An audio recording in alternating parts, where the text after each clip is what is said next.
had just stepped into the elevator with her daughter when the little girl noticed something odd. 外边又会下雨，叔叔带伞干嘛呀？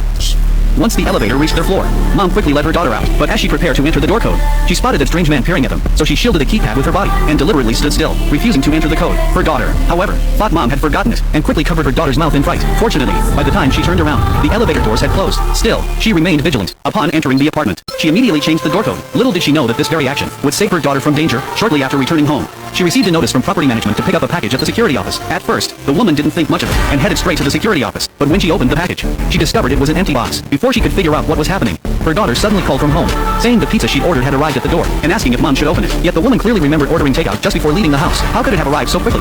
Recalling the strange man she'd encountered in the elevator, Mom instantly sensed something was terribly wrong. She urgently told her daughter not to open the door, and raced back home at full speed. But just then, her daughter heard someone entering the door code outside. The sound instantly sent cold sweat down her daughter's back. Fortunately, the mother had already reached the building entrance. As she reached for the elevator button, she noticed it had been stuck on the 8th floor. Unbeknownst to her, the stranger had jammed the door shut with his wallet. Despite repeatedly pressing the button, the elevator wouldn't descend. The mother had no choice but to climb the stairs. Meanwhile, the commotion outside the door had ceased. To check if anyone remained, the daughter cautiously approached the peephole.